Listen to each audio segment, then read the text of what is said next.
Olá, gente! Nesse vídeo aqui de história do design, um pouquinho antes de entrar na história de fato da nossa arquiteta, eu vou contar um negócio que vai acontecer nos próximos 5 vídeos, que é o Art Deco vai se misturar cada vez mais com o funcionalismo.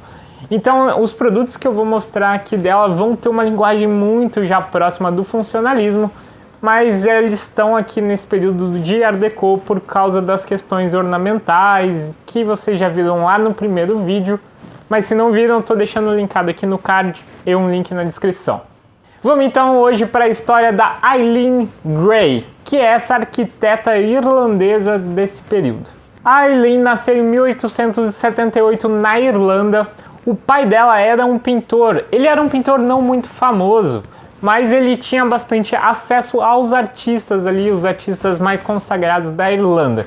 Então ela cresceu nesse meio artístico e pela parte de mãe ela era condessa, então ela era de uma família nobre, o que dava para ela ali uma grande importância no status social. Quando ela tinha 11 anos, o pai e a mãe dela se divorciaram e o pai dela mudou ali para a dita Europa. Ele foi para Londres e para outros países. Isso fez com que ela tivesse uma educação ali em 2 lugares, na Irlanda e dividido onde o pai dela estivesse morando, e também em casa, já que ela era de uma família nobre. E em 1900 ela entra para estudar arte formalmente na Slade.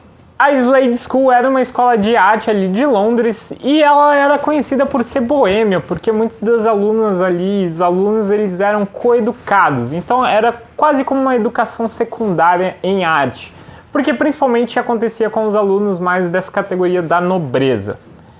Mas foi nessa escola que ela teve ali primeiro contato com o mobiliário e ali ela aprendeu a técnica de lacagem em madeira. Ela estuda ali na Slade até 1902, quando ela muda para Paris com alguns amigos e lá ela vai estudar em 2 escolas. Primeiro ela vai estudar na Académie Coloracy, que é uma escola ali de artes mais voltada para um público estrangeiro. Depois ela vai acabar mudando para a Académie Julian. E ela fica ali em Paris até 1905, e a mãe dela fica doente, ela acaba tendo que retornar para Londres. E lá em Londres ela vai começar o primeiro empreendimento dela, porque ela vai retomar os estudos com laca. Lá em Londres ela conhece o Seizo Sugawara, que era um especialista numa técnica artesanal de laca japonesa ali tradicional, e ele estava em Londres para fazer restauração de alguns móveis que foram para a Exposição Universal. Aí ela conhece ele, começa a estudar mais com ele, e em 1910 eles abrem um ateliê para fazer esse trabalho de laca. Essa oficina que eles abrem ali de lacagem começa a ter bastante retorno e eles vão ter bastante cliente em Paris, eles abrem lá também e vendem ali para as famílias mais ricas de Paris. Mas aí vem a Primeira Guerra Mundial e ela tem que parar com esse trabalho porque ela acaba servindo como motorista de ambulância. Com o fim da Primeira Guerra Mundial, ali em 1917, ela retorna com o Sugawara ali para Paris.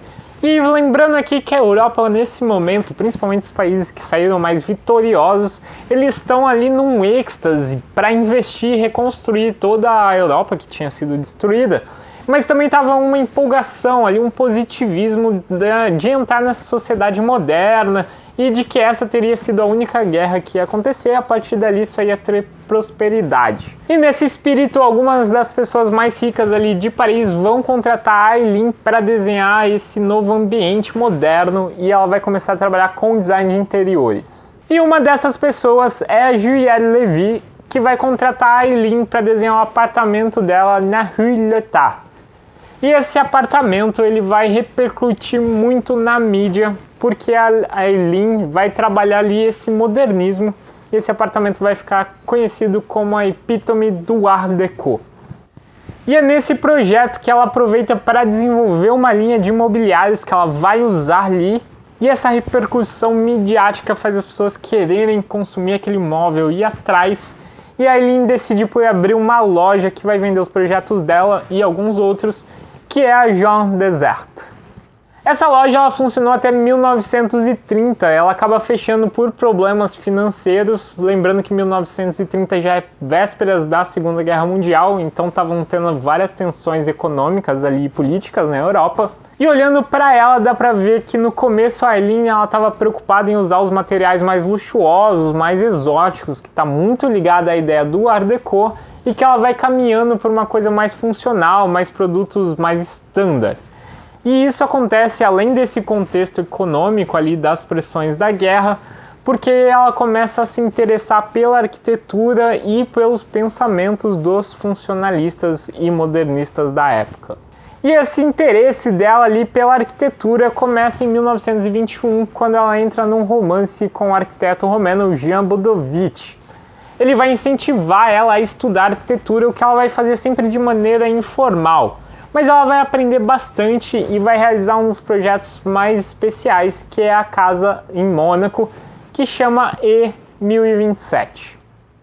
Nesse projeto ela vai se aproximar bastante da linguagem modernista e vai se desvencilhar um pouco ali da ideia do Art Deco.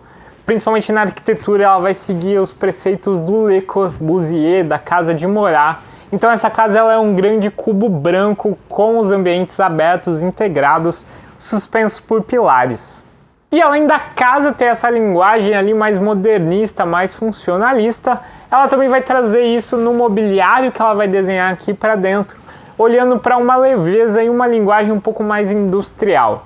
E tentando trazer uma multifuncionalidade. Então ela pensava os detalhes de materiais agora a partir da função e não necessariamente a partir de serem materiais nobres, luxuosos ou exóticos.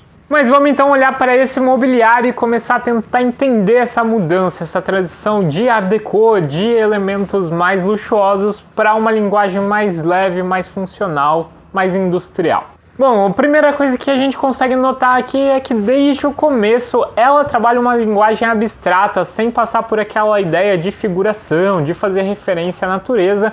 E essa linguagem abstrata dela já tende bastante para a geometria. Ela usa alguns materiais nobres, mas já dentro dessa linguagem pensando ali na funcionalidade do objeto.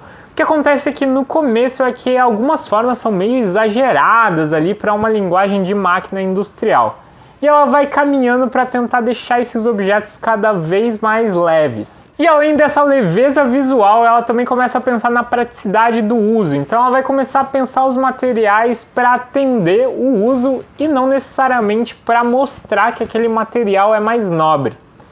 E além disso, ela vai simplificar ainda mais e geometrizar ainda mais as formas para chegar numa linguagem mais que as máquinas da época conseguiriam reproduzir com facilidade. E aí a gente vê dentro do próprio objeto alguns elementos se repetindo e todas as características.